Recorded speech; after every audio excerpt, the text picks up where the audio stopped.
டெல்லி நாடாளுமன்ற வளாகத்தில் காங்கிரஸ் பாஜக எம்பிக்கள் போட்டி போராட்டத்தால் வாக்குவாதம் ஏற்பட்டுள்ளது. விவரங்களோடு செய்தியாளர் சுசித்ரா இணைந்திருக்கிறார். சுசித்ரா, தற்போது அங்கு என்ன நிலவரம்? நாடாளுமன்ற வளாகத்தில் இன்று காலை முதலேயே எதிர்க்கட்சி மற்றும் ஆளும் கட்சியினுடைய எம்பிக்கள் போராட்டத்தில் ஈடுபட்டு வருகிறார்கள். அம்பேத்கர் குறித்த மத்திய உள்துறை அமைச்சர் அமித்ஷாவினுடைய சர்ச்சை பேச்சுக்கு அவர் மன்னிப்பு கோரி பதவி விலக வேண்டும் என்ற ஒரு கோரிக்கையை வலியுறுத்தி இந்தியா கூட்டணி கட்சிகள் சார்பாக இந்த ஆர்ப்பாட்டம் என்பது இன்று காலை முதலே நடைபெற்று வருகிறது. அவர்களுக்கு குறிப்பாக காங்கிரசுக்கு எதிராக பாஜக எம்பிக்களும் தற்போது ஆர்ப்பாட்டத்தில் ஈடுபட்டு வருகிறார்கள். மக்களவை மற்றும் மாநிலங்களவை இரண்டு அவைகளும் தொடங்கிய பின்னர் நாடாளுமன்ற வளாகத்திலிருந்து பேரணியாக நார்த் பிளாக் மற்றும் சவுத் பிளாக்கில் அமைந்திருக்கக்கூடிய பிரதமர் மற்றும் உள்துறை அமைச்சருடைய அலுவலகத்தை முற்றுகையிடுவதற்கு தற்பொழுது இந்தியா கூட்டணி உள்ளிட்ட எதிர்க்கட்சிகள் திட்டமிட்டுள்ளது. அதற்காக அவர்கள் இன்னும் சற்று நேரத்தில் வெளியே வருவார்கள் என்று எதிர்பார்க்கப்படும் நிலையில் நாடாளுமன்ற வளாகத்தில் அமைந்திருக்கும் அந்த பகுதியில் கடுமையான பலத்த பாதுகாப்பு ஏற்பாடும் செய்யப்பட்டுள்ளது. சுமார் 6 கட்ட பலத்த பாதுகாப்பை மத்திய ரிசர்வ் படை மற்றும் டெல்லி காவல்துறை அதிகாரிகள் செய்திருக்கிறார்கள்.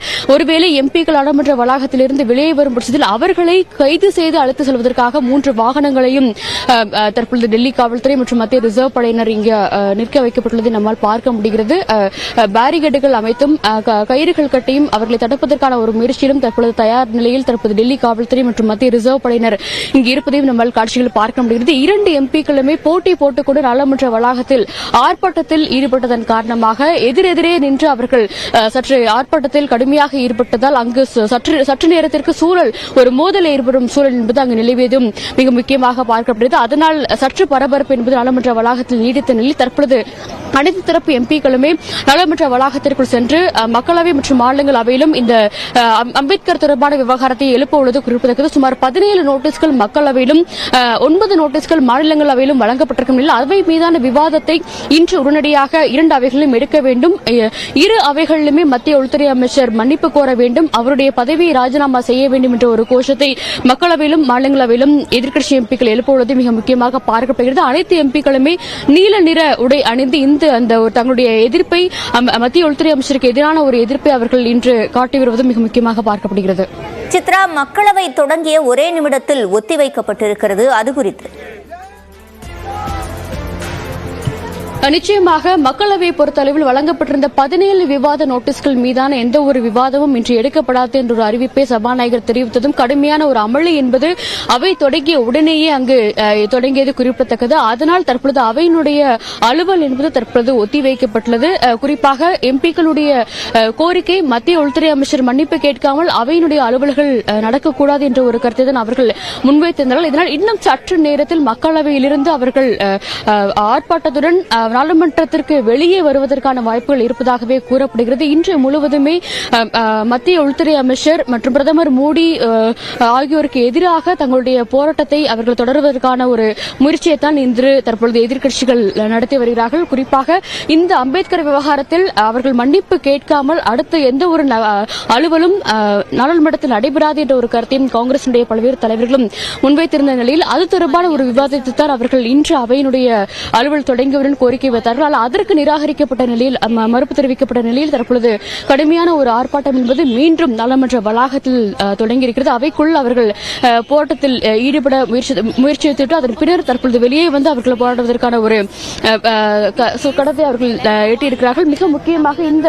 நாடாளுமன்றம் அமைந்திருக்கக்கூடிய இந்த பகுதியில் இருந்து அவர்கள் வெளியே வந்து சவுத் பிளாக் மற்றும் நார்த் பிளாக்கில் அமைந்திருக்கக்கூடிய உள்துறை அமைச்சர் மற்றும் பிரதமர் மோடியினுடைய அலுவலகத்தை முற்றுகையிடுவதற்கான ஒரு திட்டத்தையும் வகுத்துள்ளதாகவும் அது தொடர்பான ஆலோசனைக்கு பின்னர் அடுத்த கட்ட நகர்வுகள் குறித்து முடிவு செய்யப்படும் என்ற ஒரு தகவலையும் காங்கிரஸ் கட்சியானது தற்பொழுது தெரிவித்துள்ளது மிக முக்கியமாக பார்க்கப்படுகிறது. சித்ரா, இப்போது எதிர்க்கட்சி எம்பிக்களை பொறுத்தவரையில் மத்திய உள்துறை அமைச்சர் மன்னிப்பு கோர வேண்டும் என்று கூறி இந்த போராட்டமானது நடைபெறுகிறது. பாஜக எம்பிக்களும் போராட்டத்தில் ஈடுபடுகிறார்கள். அவர்கள் தரப்பில் என்ன சொல்லப்படுகிறது? சிவரஞ்சனி, பாஜக எம்பிக்களை பொறுத்த அளவில் காங்கிரஸ் என்பது அம்பேத்கருக்கு வழங்கிய பல்வேறு உத்தரவாதங்களையும் மறுத்துவிட்டது. அவர் இருக்கும் பொழுது மதிக்காமல் தற்பொழுது அம்பேத்கர் என்று கூறி வருவதில் எந்த ஒரு அர்த்தமும் இல்லை என்ற ஒரு குற்றச்சாட்டை தான் பாஜக எம்பிக்கள் முன்வைத்து வருகிறார்கள்.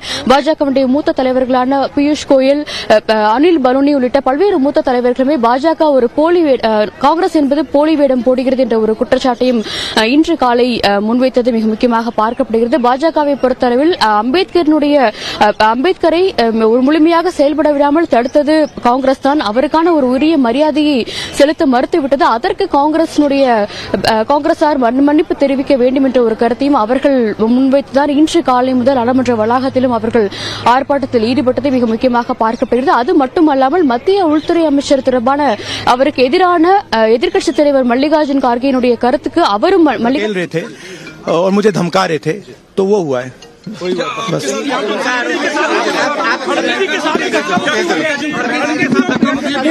देखिए हाँ किया है मगर ठीक है कोई मतलब धक्का मुक्की से हमें कुछ होता नहीं है मगर ये एंट्रेंस है पार्लियामेंट हाउस की और हमारा अधिकार है अंदर जाने का और बीजेपी के जो मेंबर्स हैं वो हमें अंदर जाने से रोक रहे थे। राहुल जी, सेंट्रल इशू है जो आप लोग मांग कर रहे हैं अमित शाह के रेजिग्नेशन को लेकर। नहीं, सेंट्रल इशू है कि ये कॉन्स्टिट्यूशन पर आक्रमण कर रहे हैं और जो अंबेडकर जी की मेमोरी है उसका अपमान कर रहे हैं। बीजेपी सर आप लोगों से माफी की मांग कर रही है, कह रही है कांग्रेस माफी मांगे। मैम आपके साथ धक्का-मुक्की हुई है? मैम प्रियंका जी आपके साथ तो बदसलूकी हुई आपके साथ? சுசித்ரா, தற்போது நாடாளுமன்ற வளாகத்திற்கு வெளியே ராகுல் காந்தி செய்தியாளர்கள் மத்தியில் பேசிய அந்த காட்சிகளையும் பார்க்க முடிகிறது. தற்போது காங்கிரஸ் கட்சி எம்பிக்களை பொறுத்தவரையில் இது தொடர்பாக என்னென்ன கருத்துக்களை கூறுகிறார்கள்? சிவஜனி, மிக முக்கியமாக இன்று காலை செய்தியாளர்கள் சந்தித்த காங்கிரஸ் கட்சியினுடைய தேசிய செயலரும் வயநாடு எம்பியுமான பிரியங்கா காந்தி மிக முக்கியமாக இந்த விவகாரத்தில் காங்கிரஸ் என்பது அதாவது மன்னிப்பு கேட்க வேண்டும், அது தொடர்பான அதற்காக இந்தியா கூட்டணி நிச்சயமாக தொடர்ந்து போராடும் என்ற ஒரு கருத்தை அவர் முன்வைத்துள்ளார். அது மட்டுமல்லாமல் பாஜகவினுடைய எக்ஸ் தளத்தில் பல்வேறு கருத்துக்களை அந்த கட்சியானது தொடர்ந்து பதிவிட்டு வருகிறது. தொடர்ந்து அம்பேத்கர் குறித்த பல்வேறு போலியான தகவல்களை அவர்கள் இந்த எக்ஸ் தளத்தில் சமூக வலைதளங்கள் பதிவிடுவதன் மூலம் அம்பேத்கரை மீண்டும் மீண்டும் தொடர்ந்து பாஜகவானது அவமதித்து வருவதாகவே அவர் ஒரு குற்றச்சாட்டை இன்று முன்வைத்திருந்தார். எதிர்க்கட்சித் தலைவர் ராகுல் காந்தி பேசும் பொழுது கூட மத்திய உள்துறை அமைச்சர் அமித்ஷாவுடைய பேச்சிற்கு கண்டிப்பாக அம்பேத்கர் குறித்த பேச்சிற்கு கண்டிப்பாக மன்னிப்பு கேட்க வேண்டும், அதுவரை ஓய மாட்டோம் என்ற ஒரு கருத்தையும் அவர் முன்வைத்துள்ளார். அதேபோல ஜெய்ராம் ரமேஷ் காங்கிரசுடைய மூத்த தலைவர்களான ஜெய்ராம் ரமேஷ், மல்லிகார்ஜுன் கார்கே, KC வேணுகோபால் உள்ளிட்ட தலைவர்களும் ஏற்கனவே நடைபெற்ற இந்திரா காந்தி மற்றும் ராஜீவ்காந்தியுடைய காலகட்டத்தில் அம்பேத்கர் தொடர்பான அவர்கள் கொண்டு வந்த திட்டங்களையும் அவர்கள் சமூக வலைதளங்கள் மூலம் பகிர்ந்து இந்த திட்டங்களை எல்லாம் பின்பற்றுவதற்கு தற்பொழுது பாஜக என்பது மறுத்து வருகிறது. மிக முக்கியமாக பிற்படுத்தப்பட்ட மக்கள் மற்றும் தலித் மக்களுக்கான ஒரு வளர்ச்சியை பாஜக தடுக்க முயற்சிக்கிறது. அந்த வகையில்தான் பல்வேறு மசோதாக்களையும் தலித் தலைவர்கள் மூலமாகவே கொண்டு வந்து அவர்களை இழிவுபடுத்தும் முயற்சியில் பாஜக செயல்பட்டு வருகிறது என்ற ஒரு குற்றச்சாட்டையும் காங்கிரஸ் தரப்பானது காங்கிரஸ் தலைவர்கள் ஒரு குற்றச்சாட்டாகவே முன்வைத்து வருவதை நம்மால் பார்க்க முடியும். சமூக வலைதளங்களை பொறுத்த அளவில் காங்கிரசினுடைய அந்த பதிவுகள் அனைத்திற்குமே அவர்கள் விளக்கம் அளிக்க வேண்டும் என்ற ஒரு கோரிக்கையை மத்திய உள்துறை அமைச்சருடைய அலுவலகத்தினுடைய புகாரை அடுத்து தற்போது எக்ஸ் தளமும் அவர்களுக்கு நோட்டீஸை அனுப்பியுள்ளது. நேற்று நள்ளிரவு காங்கிரசினுடைய சுமார் 18 தலைவர்களுக்கு இந்த ஒரு நோட்டீஸ் என்பது சென்றுள்ளதாகவும் அதற்கு உரிய முறையில் விளக்கம் அளிப்போம், தங்களுடைய பதிவுகளை நீக்குவது என்பது ஏற்புடையது அல்ல என்ற ஒரு எதிர்ப்பையும் தற்பொழுது காங்கிரஸ் கட்சியானது முன்வைத்துள்ளது.